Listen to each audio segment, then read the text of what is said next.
Okay. ఈ bridges, implants ఏది better అంటారు? ఓల్డ్ ఏజ్ బ్రిడ్జెస్ వాళ్ళకి. ఓల్డ్ ఏజ్ వాళ్ళకి. ఒకవేళ ఖచ్చితంగా పళ్ళు ఉన్నాయి అనుకోండి, ఆ పళ్ళు సపోర్ట్ తీసుకుని మనం అంటే ఒక 2, 3 పళ్ళు ఉన్నాయనుకోండి, ఆ పళ్ళు సపోర్ట్ తీసుకొని దానిపైన బ్రిడ్జ్ అనేది పెడతాం.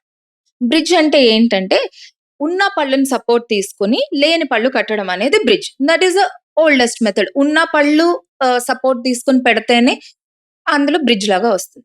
మొత్తం పళ్ళన్నీ లేవు. ఒక్కొక్కసారి బ్రిడ్జ్ కట్టే అవకాశం లేదు. అప్పుడు మనం ఇంప్లాంట్ సపోర్ట్ తీసుకొని పళ్ళనేది కడతాం.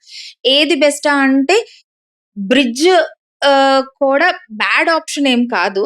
బట్ బ్రిడ్జ్‌లో ఏంటి అంటే, ఒక పన్ను లేదనుకోండి, ఇటుపక్క పన్ను, అటుపక్క పన్ను చిన్నగా షేప్ చేసి, దానిపైన ఒకటికి 3 పళ్ళులాగా సపోర్ట్ లాగా పెడతాం. Okay. That is okay. Bridge.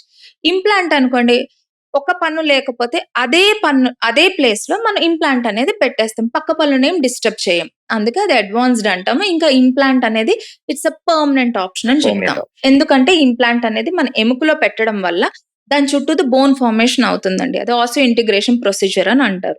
అలా పెట్టడం వల్ల దాని లోడ్ అదే తీసుకుంటుంది కాబట్టి that acts like a permanent. So old age వాళ్ళకి 2 సజెస్టబులే. బ్రిడ్జెస్ సజెస్టబులే, ఇంప్లాంట్స్ సజెస్టబుల్. ఓకే.